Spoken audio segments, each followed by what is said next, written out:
Oui, on est encore là aujourd'hui pour notre programme sur ministère et affaires. On va parler encore sur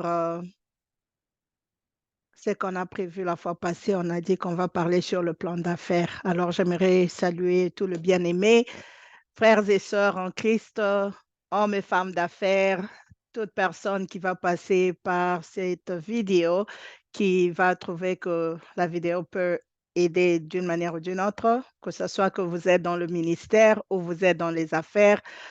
Aujourd'hui, on vous donne cette opportunité d'entendre ce qui vient de Joda Pris. Mon nom, c'est Marie. Je m'appelle Marie, je réponds au nom de Marie. Pour ceux qui veulent voir de titre, c'est Docteur Marie. Je suis entrepreneuse, je suis femme de Dieu, je suis dans le ministère et je suis dans les affaires. On a commencé ces groupes il y a quelque temps. Je me dis, c'est possible que nous puissions balancer les affaires avec le ministère. Alors aujourd'hui, on va parler du plan d'affaires parce que étant dans les affaires pour les années que j'ai passées dans les affaires, à vrai dire, j'ai été introduit dans les affaires à l'âge de 10 ans. Et là, c'est mon père qui était dans les affaires après avoir perdu son travail d'imprimerie. Il a commencé les affaires, il a commencé le kiosque, il a commencé la vente des articles.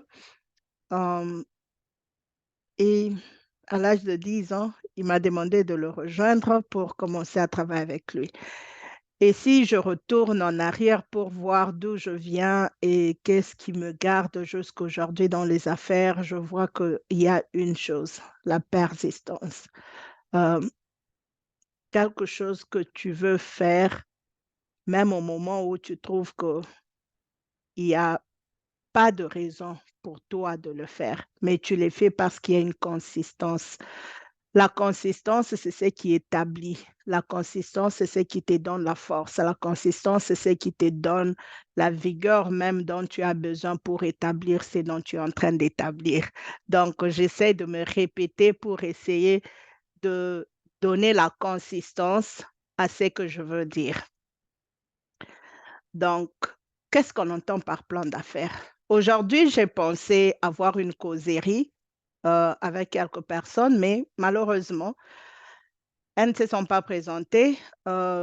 J'ai maman Sarah qui est en ligne, mais comme elle est en classe, elle ne sait pas participer à la causerie.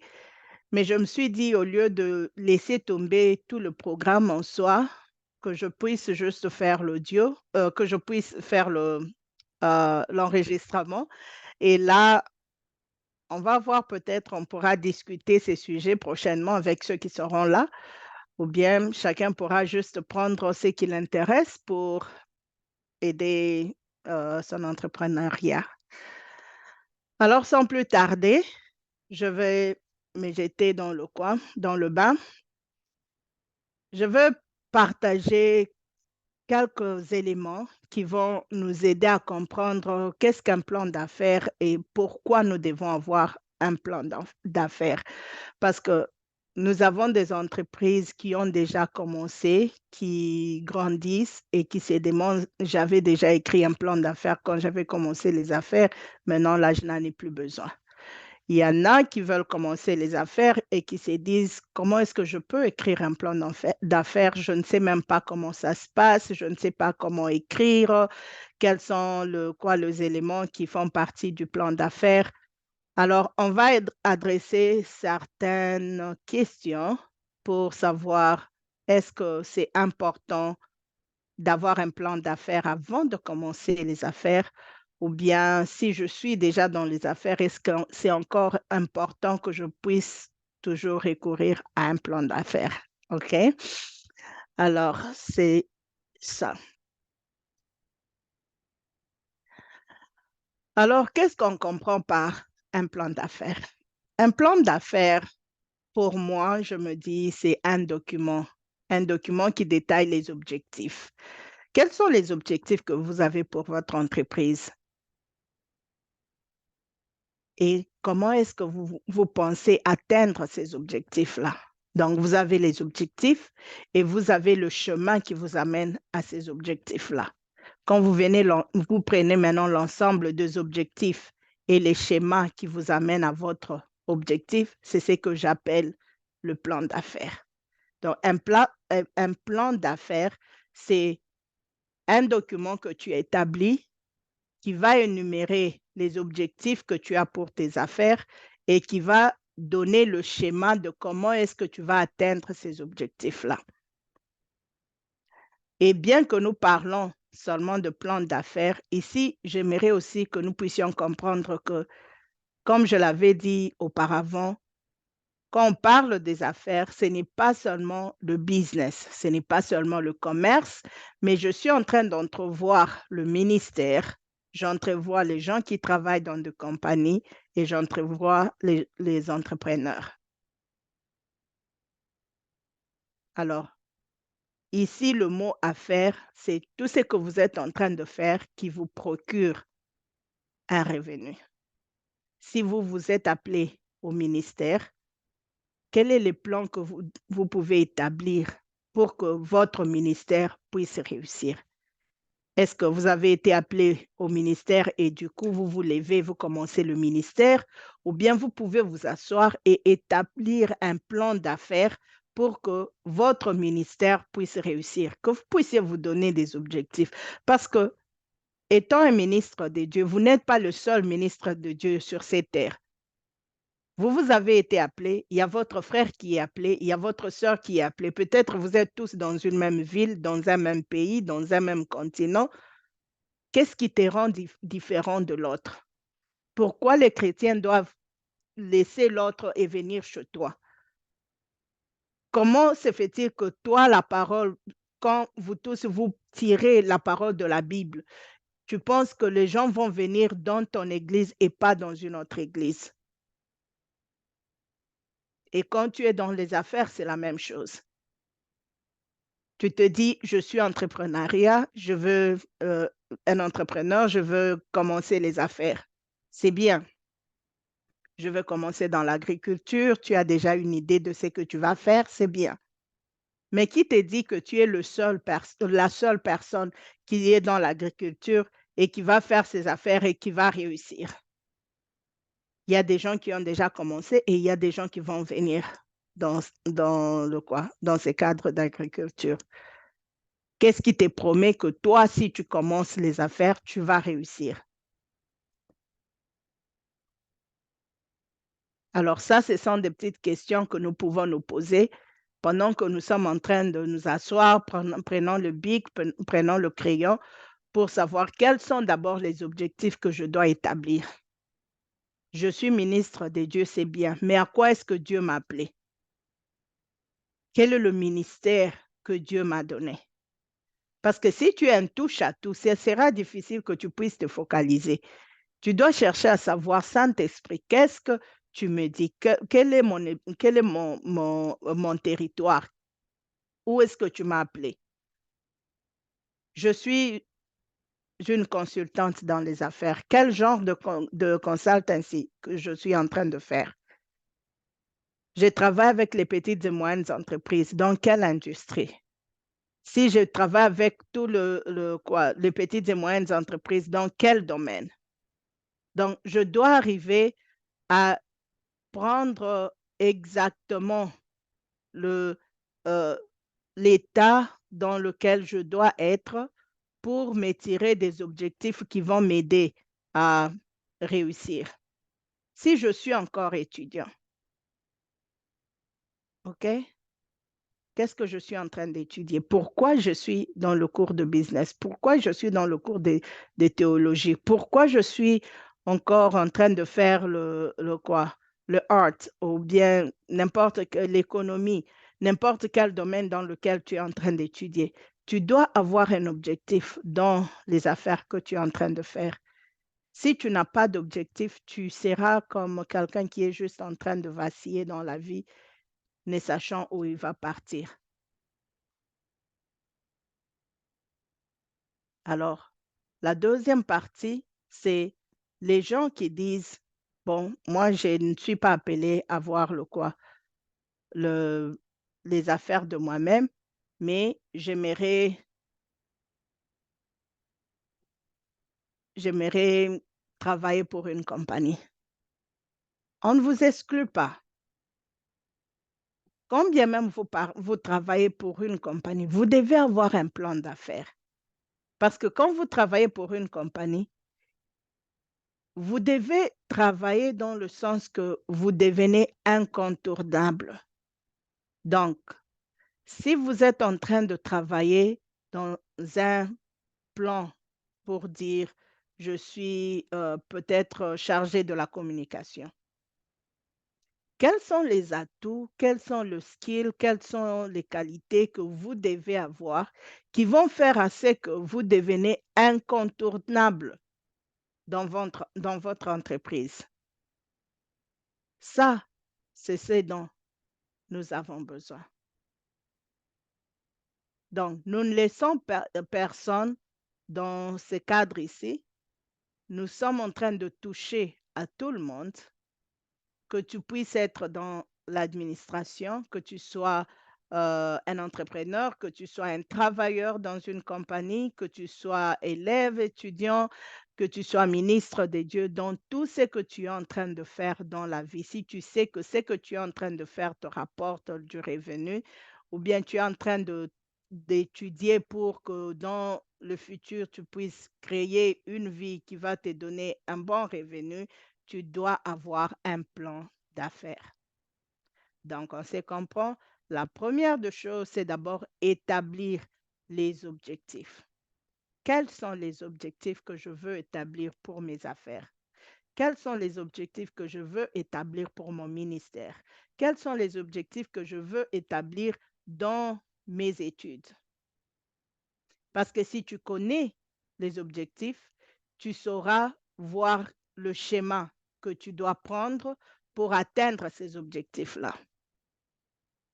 Maintenant, il y a une question qui m'a été posée pour dire, est-ce que c'est seulement les entreprises qui viennent de naître qui ont besoin d'un plan d'affaires ou bien même les entreprises qui ont déjà établi? À cette question-là, je veux dire, oui, tous deux, ils ont besoin de plan d'affaires. L'entreprise qui est déjà établie avait déjà commencé avec un plan d'affaires, mais chaque année, il y a l'économie qui change, il y a des cercles de clients qui changent, il y a des produits et de nouveautés que vous amenez dans votre compagnie, il y a de nouvelles stratégies de marketing que vous établissez, il y a beaucoup d'histoires qui sont en train de se passer. Alors, vous n'allez pas garder le plan d'affaires que vous avez établi il y a 5 ans, 10 ans, 20 ans quand vous aviez commencé les affaires, mais vous allez renouveler ces plans d'affaires chaque, chaque année ou chaque 2 ans ou chaque 3 ans, dépendamment de comment est-ce que vous êtes en train de grandir. Donc, c'est aux propriétaires de l'entreprise ou bien aux membres de l'organisation de l'entreprise qui peuvent définir combien de temps on peut renouveler notre plan d'action. Parce que quand vous gardez votre plan d'affaires renouvelé chaque année ou bien chaque 2 ans, ça vous permet de ne pas vaciller, de ne pas aller à côté de vos objectifs. Ça vous permet de savoir quels sont les objectifs que nous avons déjà établis et quels sont les objectifs que nous allons établir dans les prochaines années, dans le court terme, dans le long terme? Mais si vous êtes nouveau dans le cadre des affaires ou bien dans le cadre du ministère ou bien vous commencez à peine votre vie d'entrepreneuriat, là, vous avez besoin d'établir un plan d'affaires qui est simple. Ces plans d'affaires, ça sera comme nous, aujourd'hui, nous chrétiens, nous utilisons la Bible. C'est la Bible qui est notre mode de conduite, c'est la Bible qui nous dirige, c'est la Bible qui nous donne la perspective que nous devons avoir en tant que chrétiens. Alors, le plan d'affaires, c'est comme ta Bible.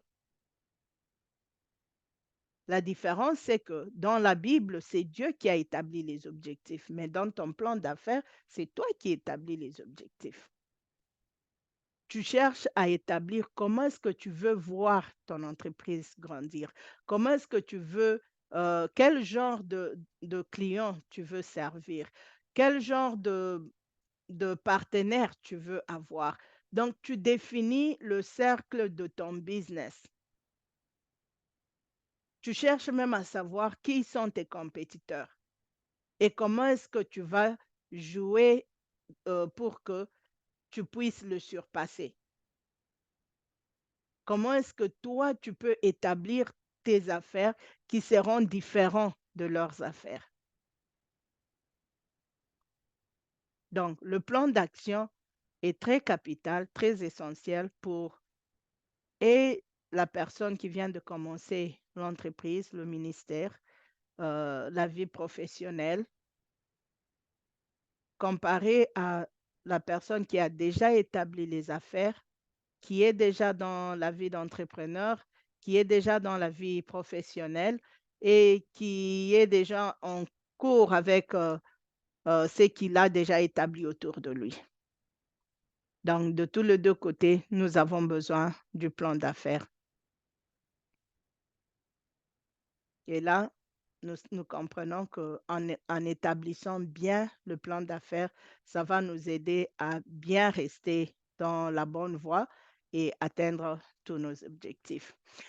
Maintenant, une chose que je voulais, hem, insinuer ici, c'est que pour moi, les plans d'affaires, c'est un pouvoir de communication. Quand je pense au plan d'affaires, je pense au niveau de communication que soit un ministre de Dieu, soit un homme d'affaires, soit un professionnel peut avoir vis-à-vis de lui-même et vis-à-vis de la communauté. Comment est-ce que tu peux communiquer ta pensée des affaires? Comment est-ce que tu peux communiquer, hem, ta façon de voir les choses, tes produits que tu promets mettre sur le marché, tes services, qui vont acheter, comment est-ce qu'on va te retrouver sur le marché? Tout ça, ça joue avec la communication. Donc, le plan d'affaires établit un lien qui démontre le pouvoir de la communication que toi, tu peux établir en tant que soit ministre de Dieu, homme ou femme d'affaires professionnels.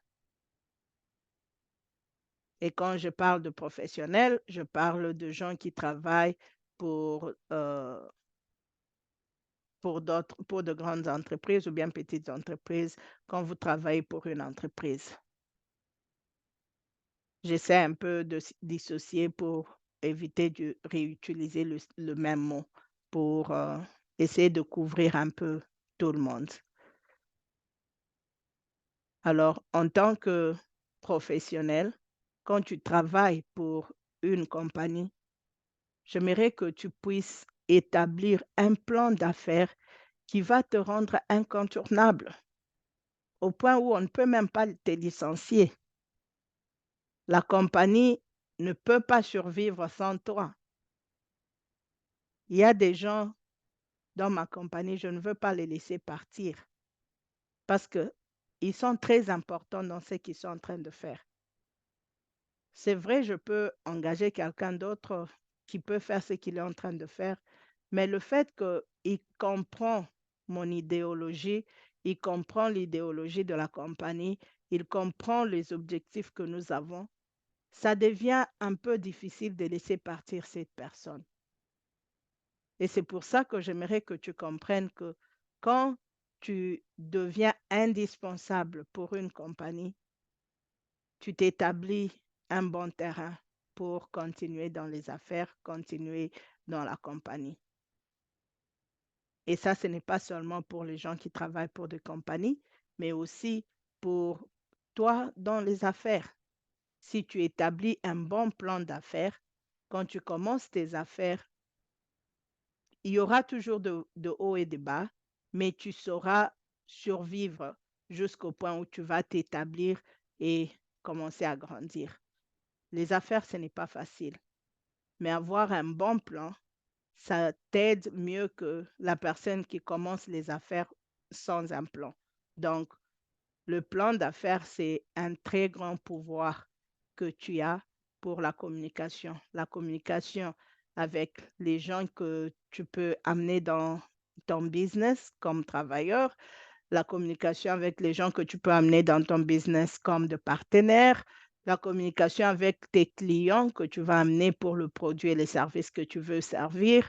Donc, le plan d'affaires est très, très, très important.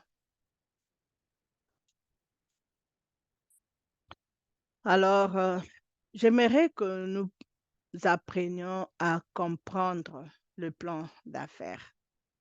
C'est vrai, si on va en ligne, on va nous montrer comment écrire un plan d'affaires.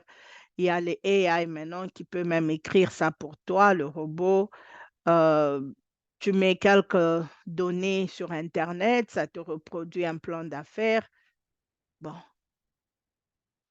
je me demande, est-ce que c'est de ça dont tu as besoin? Chercher à comprendre ton plan d'affaires, c'est ce qui va faire que tu as même la compréhension de ce que tu veux établir comme business, comme ministère, comme école, comme affaires, ainsi de suite. Toute entreprise doit avoir un plan d'affaires en place avant de démarrer les activités. Quelqu'un pourra me dire, bon, tu sais, moi j'ai besoin de ressources pour commencer. Un plan d'affaires, c'est quoi? C'est juste mijoter quelque chose, ça va m'amener à quoi? J'ai besoin d'argent. J'ai reçu des messages à côté comme ça. Comment est-ce que je peux établir une bonne affaire si je n'ai pas de quoi? Je n'ai pas de ressources, je n'ai pas d'argent. Ma réponse à ça, c'est que tu ne commences pas le business avec l'argent. Les gens peuvent ne pas être d'accord avec ce que je veux dire. Tu peux ne pas commencer les affaires avec l'argent. Tu n'as pas besoin d'argent pour commencer les affaires. Tu n'as pas besoin d'argent pour commencer le ministère. Tu n'as pas besoin d'argent pour commencer euh, quoi que ce soit. C'est vrai, la Bible dit, l'argent est un tool qui répond à tout. L'argent répond à tout. La Bible n'a pas dit l'argent commence tout.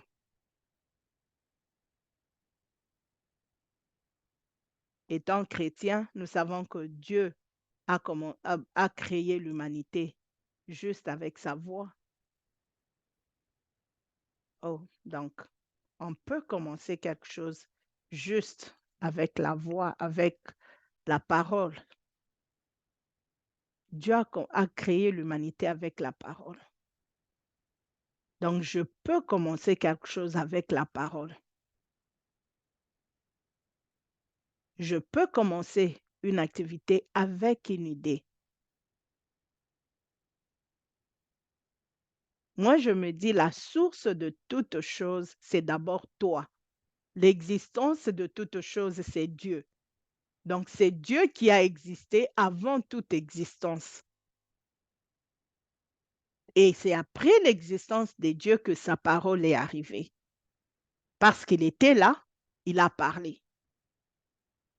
Mais non, toi dans les affaires, tu es là, tu existes. Quelle est ton idéologie? Tu as déjà une idée. Je veux cultiver les champs, je vais avoir de la poulailler, je veux vendre les habits, je veux enseigner, je veux prêcher la parole. Tu existes et tu as l'idéologie. Tu as des idées. Maintenant, revois les idées que tu as. Quand j'ai commencé les affaires, j'ai commencé par demander à ce que je puisse acheter un plan de vente pour vendre mes services. Mais ça, quand j'avais appelé cette compagnie-là, ils m'ont dit non, tu n'as pas besoin de notre service pour commencer tes affaires. Et ça m'avait beaucoup fait réfléchir. Et j'ai compris que commencer les affaires, tu n'as pas besoin de millions de dollars. Je me rappelle quand j'étais encore chez moi à la maison, quand les parents étaient partis, on n'avait plus de parents et je suis l'aînée d'une grande famille. Alors je me disais, comment est-ce que je ne travaille pas? Je suis encore à l'école. C'est vrai, je peux demander mon oncle, ma tante, mais j'ai mes frères et sœurs, on doit manger chaque jour, mais on ne va pas aussi aller trouver l'argent chez les gens chaque jour. Maman nous avait appris à cultiver. Elle nous a dit, tu cultives, tu n'as pas besoin d'un grand champ. Dans ta parcelle, tu cultives devant ta parcelle, derrière ta parcelle, le produit que tu as, tu vends et ça constitue la première rémunération que tu as. À partir de ça, quand on vend, l'argent qu'on recueille, on va maintenant commencer à faire des plans avec. On peut faire les beignets, on peut acheter, on peut vendre de la braise. Tu commences avec une ressource qui ne t'a pas demandé beaucoup d'histoires. Tu peux me dire, OK, mais tu dois acheter de la sémence, mais tu dois acheter,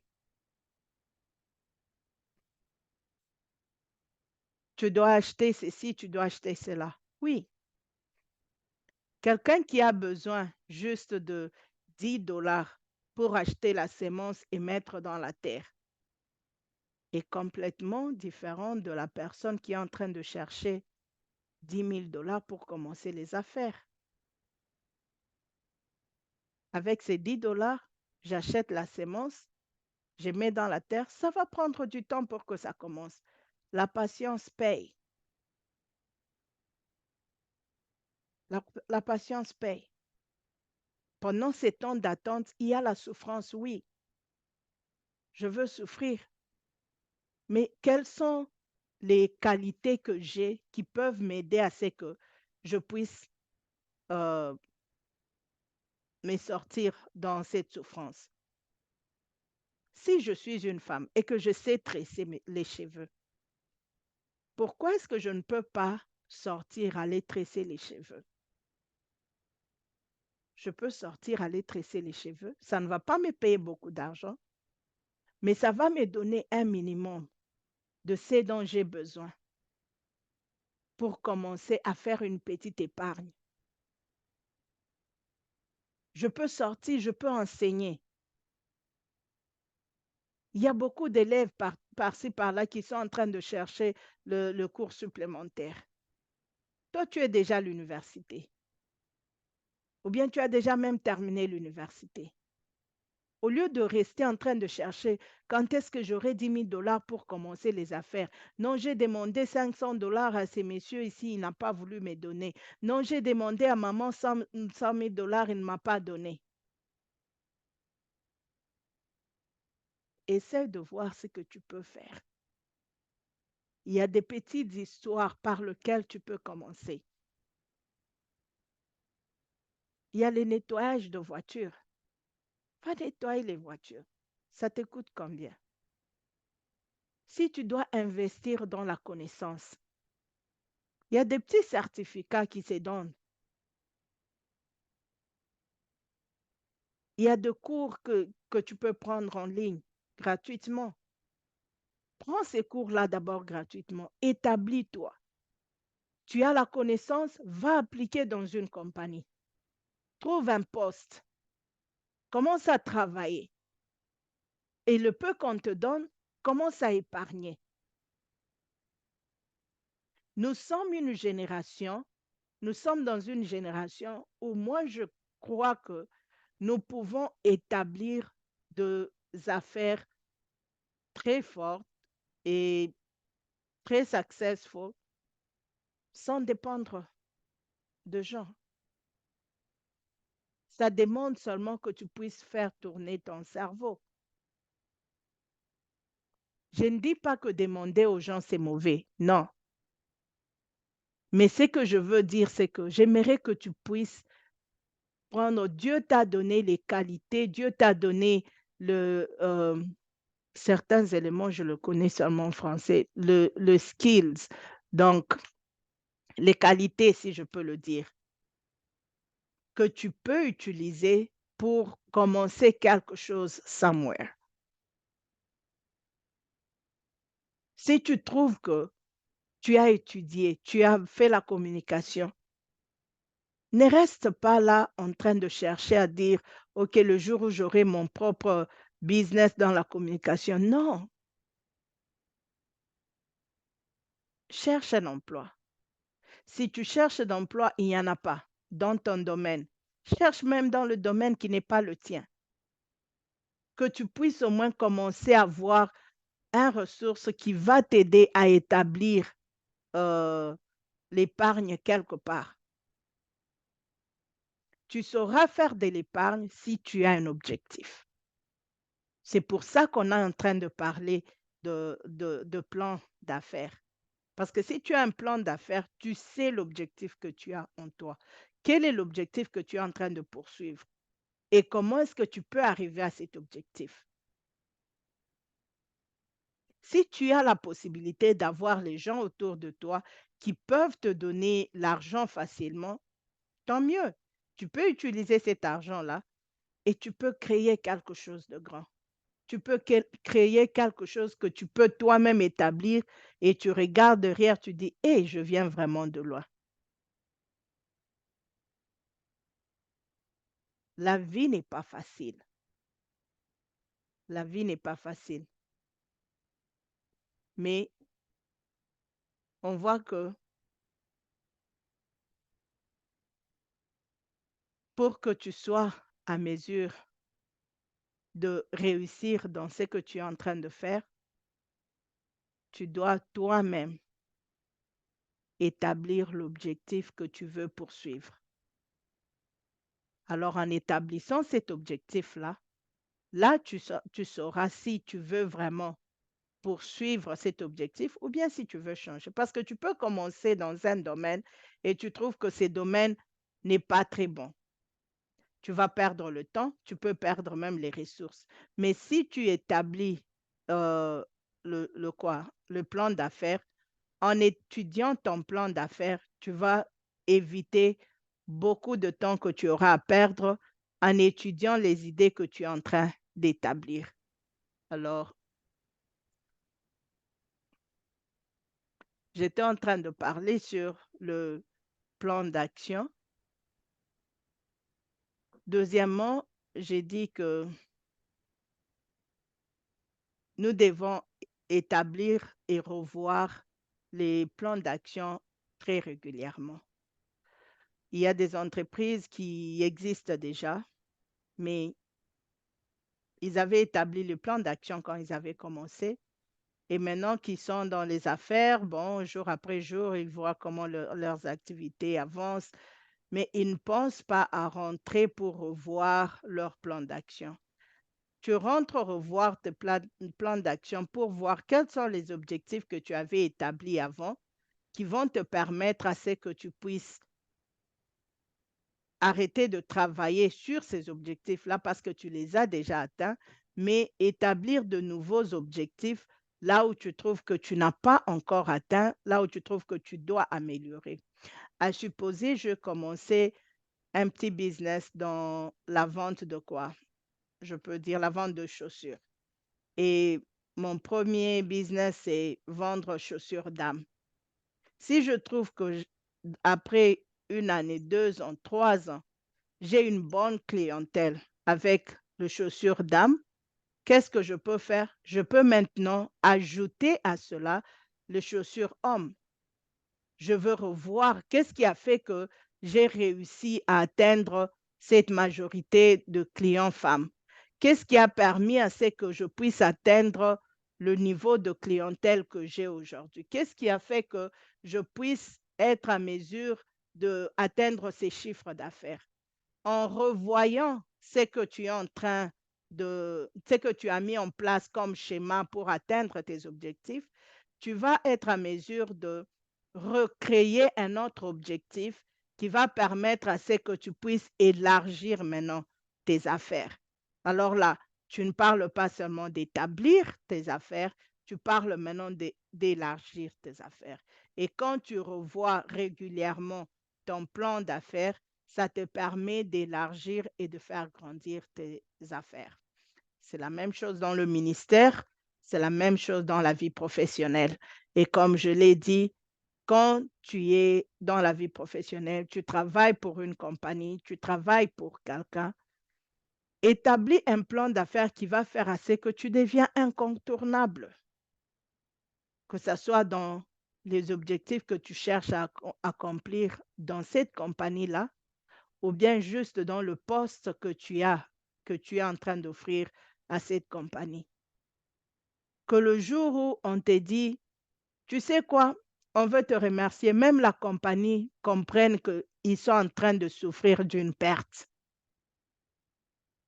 Donc, le plan d'affaires, comme je l'ai dit au début, ce n'est pas seulement pour les gens qui commencent les affaires, mais c'est aussi pour les gens qui cherchent à être incontournables dans les entreprises, dans le ministère, dans les études, dans tout ce qu'on est en train d'établir. Alors, quand nous comprenons le sens du plan d'affaires que nous voulons établir, là, nous avons maintenant le succès dans ce que nous sommes en train d'établir. Je veux parler de 2 points sur comment rédiger un plan d'affaires. Quand on rédige un plan d'affaires, je sais que les gens peuvent facilement aller en ligne et trouver quelques plans simples et établir un plan de quoi? Plan d'affaires. Il y a 2 choses. Il y a un point que nous devons éviter et il y a un point que nous devons encourager. Le point à éviter, c'est quoi? Tu ne peux pas créer un plan d'affaires générique.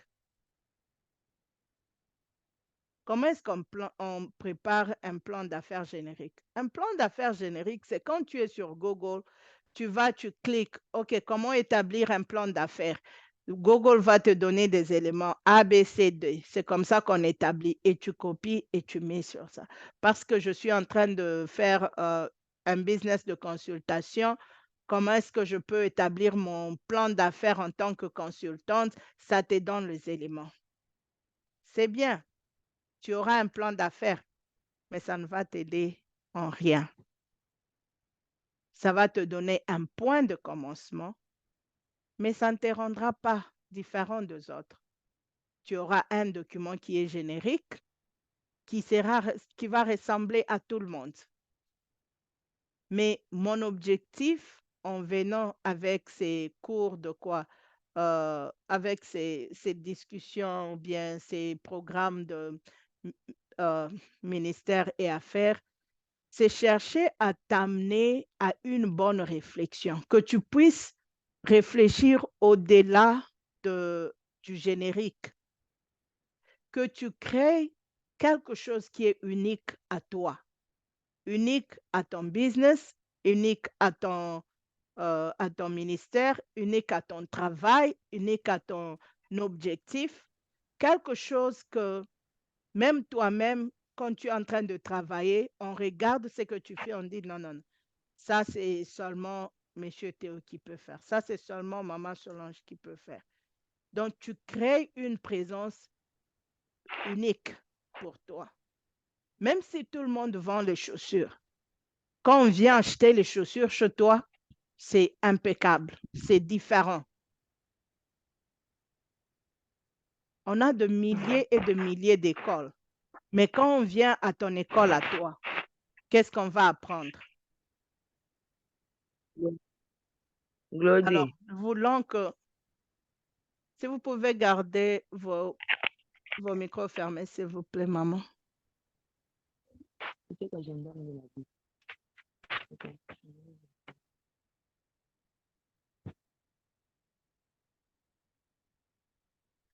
Usando de tanto chuva.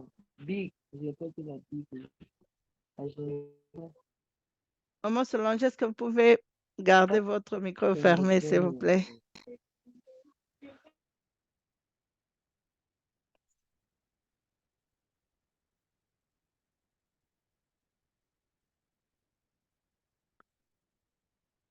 Hmm. Alors, j'aimerais que nous puissions, si vous avez déjà écrit votre plan d'affaires, que vous puissiez le revoir. Revoir pour dire, est-ce que mon plan d'affaires est générique ou bien mon plan d'affaires est unique? Si c'est générique, essayez de voir qu'est-ce qui peut le rendre unique. Générique, c'est général. Je vends les chaussures, tu vends les chaussures, nous tous, nous avons le même plan. Pourquoi? Parce que nous sommes allés sur Internet et nous avons cliqué et nous avons fait quelque chose d'ensemble. Mais personnel, unique, c'est quand maintenant je suis en train de twist. Je suis en train de chercher à créer quelque chose qui est uniquement de moi. Alors, j'aimerais mettre l'accent sur ça pour que nous puissions avoir quelque chose de bon. Maintenant, quelqu'un me dira, euh, pourquoi je dois m'asseoir pour établir un plan d'action? Un plan d'affaires, parce que j'ai juste besoin d'argent, je veux commencer le business et puis that's it. Nous disons que nous sommes chrétiens.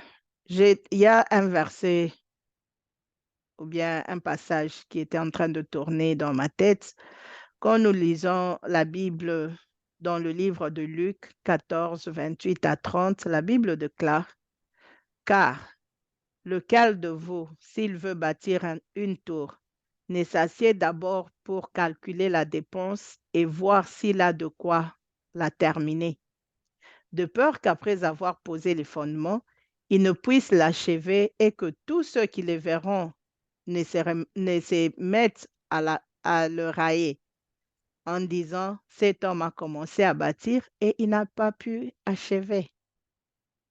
Donc même la Bible nous recommande de nous asseoir avant de commencer à faire quoi que ce soit. Avant de commencer les affaires, avant de commencer le travail, on t'engage dans une compagnie. Très excité, oui, c'est vrai, tu as besoin d'un ordinateur, tu as besoin d'un bureau, mais assis-toi d'abord. Quel est ton plan d'action? Quel est ton plan d'affaires pour ces postes-là? Tu commences les études à l'université, c'est bien excité, j'ai des amis que je veux rencontrer et tout. Assis-toi. Quel est le plan que tu as? Quel est l'objectif que tu veux atteindre? La Bible nous dit que cet homme ici, avant de bâtir, il doit d'abord s'asseoir pour faire des calculs. Il aura besoin de combien de ciment? Il aura besoin de combien d'hectares? Comment est-ce que sera la maison de combien de chambres il va bâtir? Donc, il y a des préliminaires. Mais non, toi, tu me dis, non, je suis appelé dans le ministère, donc Dieu m'a déjà donné l'onction, je me lève et je pars. Non, assieds-toi d'abord. Établis un plan. C'est vrai, Dieu t'a amené dans le ministère, mais il t'a appelé à prier avec qui? Jésus lui-même qui était fils de Dieu. Quand il devait commencer le ministère, il ne s'est pas levé comme ça de bon matin. OK, maintenant je suis né, je veux commencer maintenant le ministère. Non, il a commencé d'abord par grandir dans la maison de Joseph. Joseph, il était un menuisier. Lui, Jésus, a travaillé avec son père comme menuisier. Il a attendu à l'âge de 12 ans pour commencer à rester dans le quoi? Dans les temples pour apprendre la parole. Il est Dieu. Il pouvait déjà, à une année là-bas, il s'élève. Non, moi je suis Jésus-Christ, je suis envoyé du ciel, donc je suis dans le ministère. Mais il n'a pas fait ça. Il a pris le processus du temps. Il a appris ce qu'il devait apprendre chez son père Joseph pendant 12 ans. À 12 ans, il a commencé à rester dans le temple, apprendre la parole. La Bible nous dit que Jésus, c'est lui la parole qui s'est faite chair. Mais comment se fait-il que lui qui est la parole qui s'est faite chair reste encore dans le temple pour commencer à apprendre encore de la parole qui est lui-même?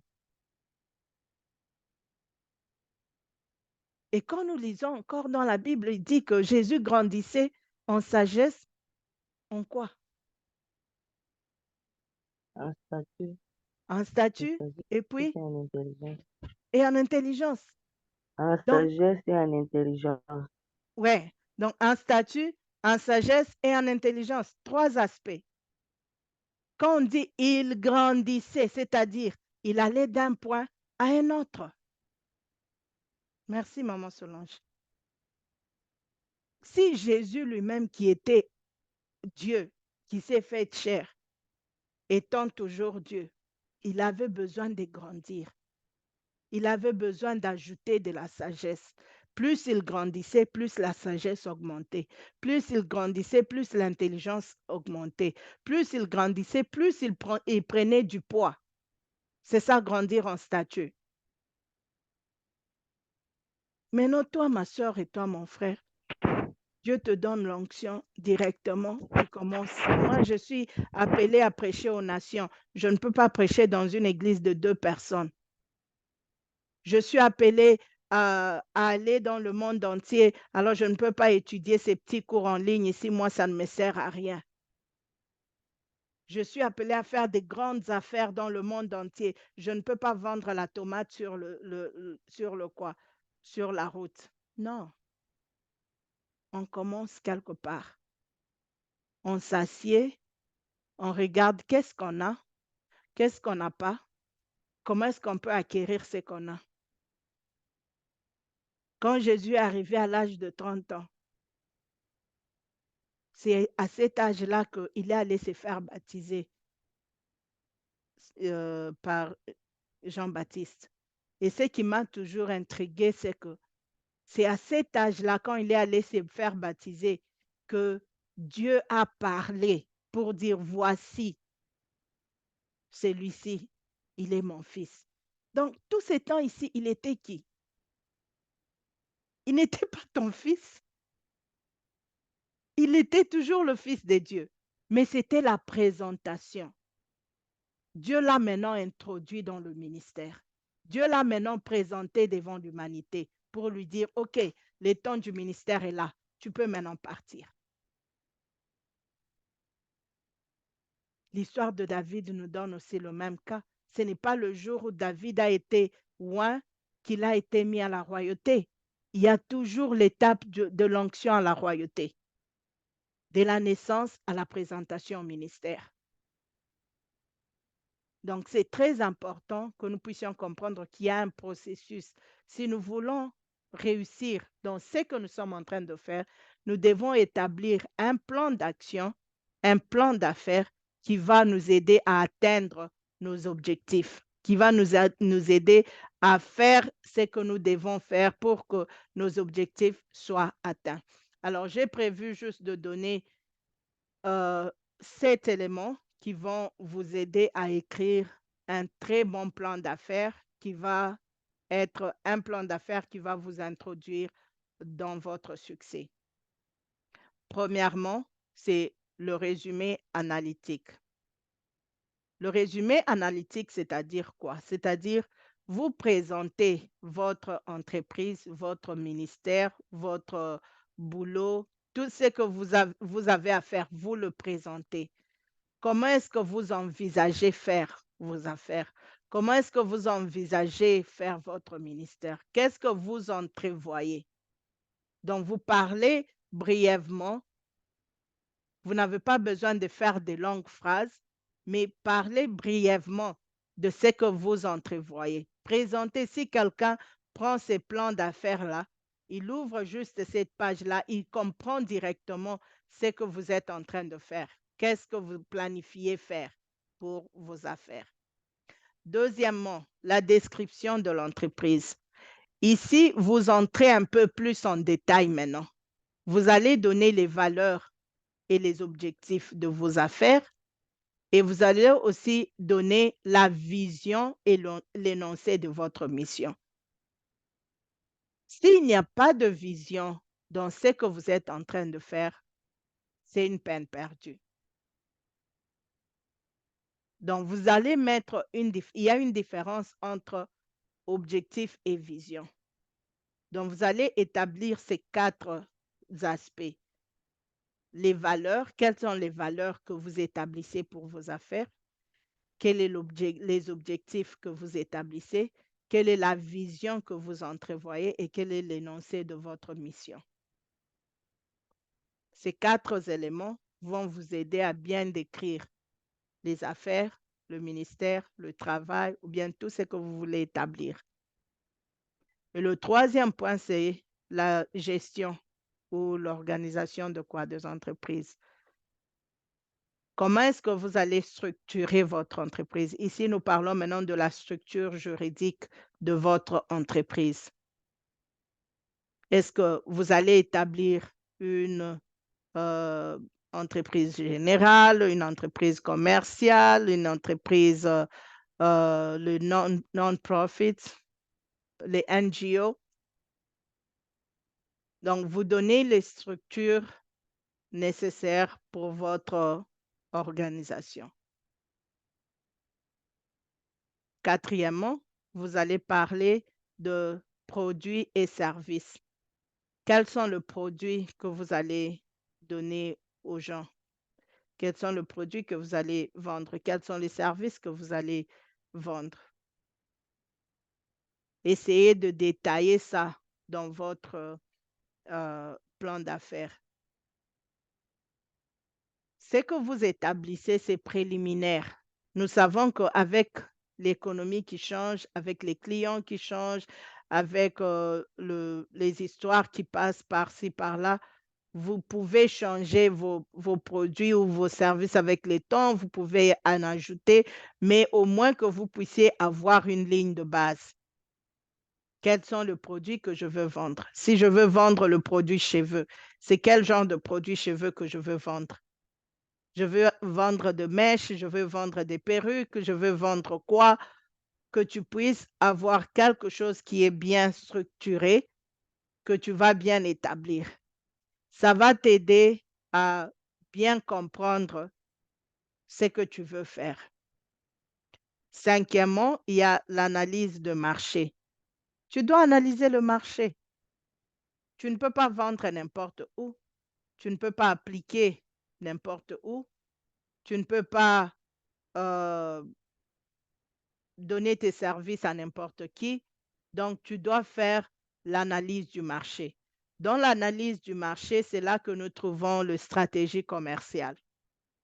Quelles sont les stratégies commerciales que tu vas établir? Nous parlons de SWOT analysis en anglais.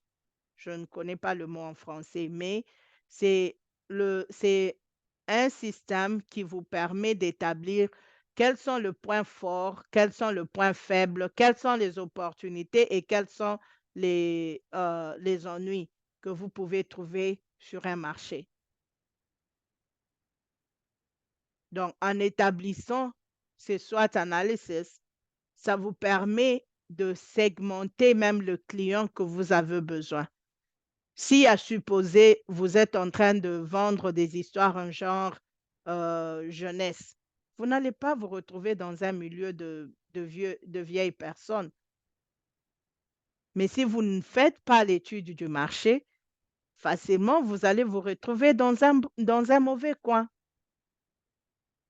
Alors, c'est important que vous puissiez établir quelles sont vos stratégies commerciales pour faire l'analyse du marché.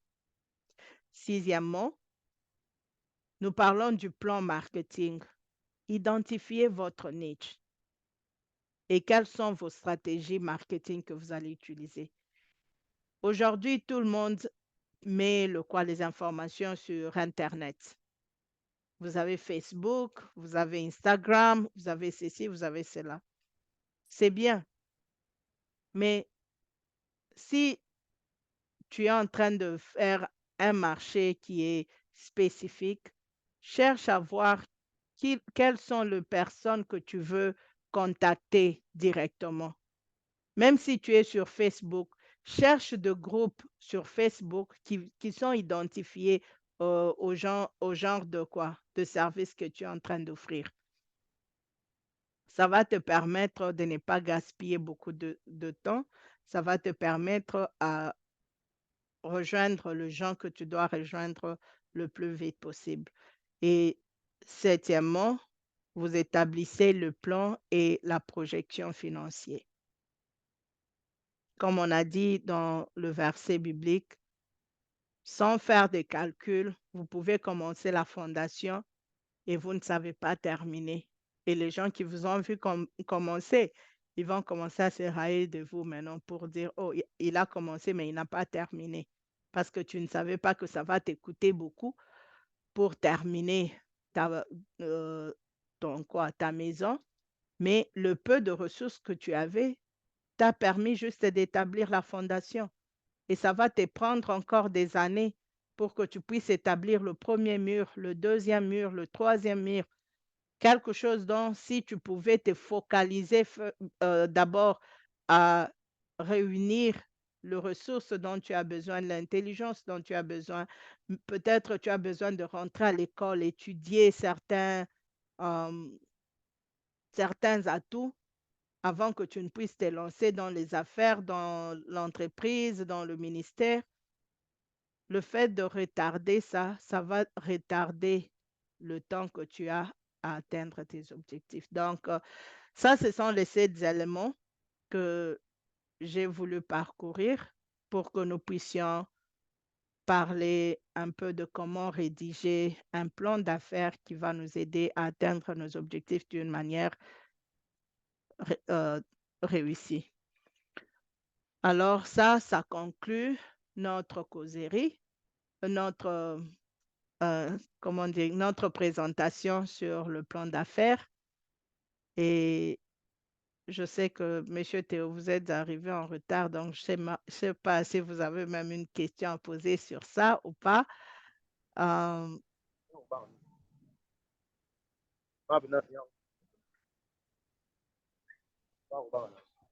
Prophète Daniel. Oui, maman. Oui, papa, je viens de terminer ma présentation, donc on est arrivé à la fin. Bonjour, toi qui Ok. viens d'arriver. Ok, il est encore 20 h, non? Non, il est 20 h Oh chez là vous. là. Il Oui, n'est chez nous, pas il est 21 20 h. heures. Non, non, il est 20 h chez nous. 20 heures Vous combien? avez commencé 20 h 13 minutes J'ai commencé en avance. à 19 h. Oh, alors j'ai eu un problème avec les heures alors. Ouais, ouais. Oh. Vous n'avez même pas constaté que vous n'avez pas eu beaucoup de gens. Oui, moi je me suis dit, bon, comme c'est le soir chez vous là, et puis j'ai vu quelques postes de quoi, de prière à côté, je me suis dit, bon, peut-être les gens ont préféré aller à la prière. Alors comme c'est l'enregistrement, je vais enregistrer et on en parlera après alors. Ok, là, vous OK. avez commencé à temps parce que nous, on attendait à 20 h. Comme moi, je viens de terminer avec l'intercession, j'ai libéré les gens. Maintenant, là, tu me vois, je suis en train de rentrer à la maison. Tu sens un peu de bruit, non? Oui, je Donc, sens le bruit. je voulais profiter de sorte que même en cours de route, que je commence à écouter. Mais là, Ah. pourquoi tu me vois même pas? Oh Il y a my plein de goodness. noirs. Vraiment, Donc, vraiment. Je m'excuse là alors. Je m'excuse. Moi, donc, parce que si c'est 12 heures chez moi, donc c'est 19 heures à Kinshasa. oui. Hmm. Et comme vous avez dit, maintenant, nous 20 h, Lubumbashi 21 h. Je m'excuse. Alors, il y a eu un problème de quoi? De temps là. Mais Mhm. bon, heureusement, c'est enregistré. À moins que si vous avez eu de quoi, de questions, vous allez suivre le quoi, l'enregistrement. À moins que vous ayez des questions que vous aviez déjà préliminaires sur Mhm. le plan d'affaires, là, je peux répondre, mais sinon, je peux poster et on pourra organiser la séance prochaine pour de questions-réponses. Ok. Alors, ça Oui. serait bien que je puisse suivre d'abord ce que vous avez dit aujourd'hui. Et Euh, puis, si j'aurai des questions, je vais vous poser. Vous allez mettre ça où? Sur YouTube, comme d'habitude? Comme d'habitude, ça va être sur YouTube, Facebook, LinkedIn. D'accord. Mhm. D'accord, je vais aller voir ça là. Ok, je vais mettre ça même dans le groupe. Vraiment désolée, je dois commencer à demander maintenant quelle heure il est là-bas. Comme ça, je vais savoir. Ok, c'est D'accord. bon, c'est bon. Alors, comme vous êtes là, alors nous sommes à la fin de notre euh, présentation pour aujourd'hui. Vous allez Ok. nous bénir là et nous allons clôturer la rencontre. D'accord. Mhm. On va prier. Il y a que cette grâce qui a été coulée aujourd'hui vous accompagne au nom de Jésus et que Amen. cette grâce nous accompagne, la grâce de l'entrepreneuriat, la grâce d'innovation, de commencer des choses nouvelles. Je prie, Seigneur, au nom de Jésus, que cette connaissance que tu as donnée à ta servante d'aider les ministres et même non les ministres de Dieu, Seigneur, je prie que cet enseignement entre dans la vie de tout un chacun de nous. Tout celui qui va suivre ces morceaux de vidéos, tout celui qui va suivre ces introductions, Seigneur éternel, je prie que la grâce nous localise, que la grâce nous accompagne au nom de Jésus, que la faveur et la miséricorde de Dieu soient notre partage. Père, merci. Que cette connaissance ne reste pas seulement dans des cahiers, ni seulement dans nos têtes, mais que cette connaissance puisse porter les fruits. Et c'est ce que nous voulons. C'est dans le nom de Jésus-Christ. Nous avons ainsi prié. Amen. Amen, amen, amen. Que Dieu vous bénisse abondamment. Amen, amen. Que Dieu vous bénisse aussi, homme de Dieu. Amen. Merci beaucoup. Ok, c'est bon. Ok, merci, Monsieur Théo. Tu as quelque chose à dire avant qu'on ferme? Concernant, concernant les meetings, Oui.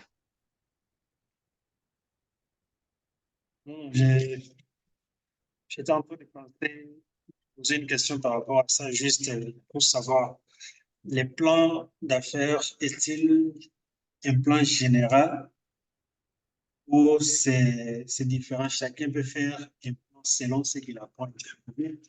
Puis en d'autres termes, je voulais savoir ce que vous donnez ici. C'est les plans qui se retrouvent partout ou bien c'est les plans selon? Ça, c'est une très bonne question. Et j'aimerais que tu gardes cette question pour la séance prochaine, comme on aura de questions-réponses la séance prochaine. Comme ça aussi, comme tu y étais en retard. Il est quelle heure chez toi? Donc, On chez n'était toi, pas, il est 20 heures. on n'était pas en retard. C'est vous qui avez commencé avant. Je On a ne sais pas même, comment. Donc, il est personnellement, quelle heure maintenant? j'étais étonné. Vous avez commencé à 19h parce que chez moi, en fait, chez moi ici à 20h40, 43, 44, alors que ça devait commencer à 21h juste, heure de l'Afrique du Sud, et de Lubumbashi également, 20h juste, heure de Kinshasa. Donc, on doit changer alors l'heure. On doit changer l'heure pour que ça soit 12 Oui, heures de chez moi. Donc, ça sera 20 heures de chez vous. Et puis 19 heures de Kinshasa, c'est ça? justement. OK. On doit changer l'heure comme ça parce que c'est pas dans ma tête à moi.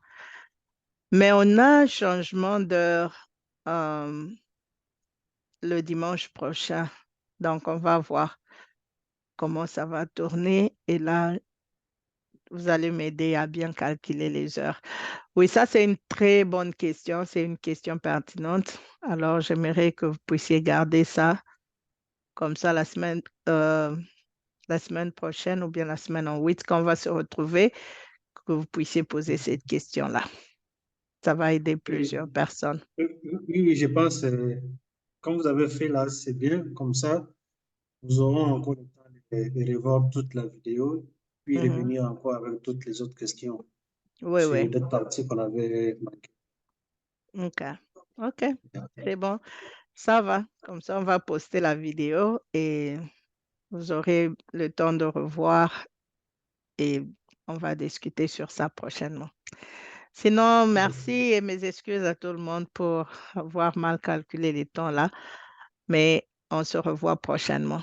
Bonsoir, Choco. D'accord. OK. Je vous en prie. OK. Bye.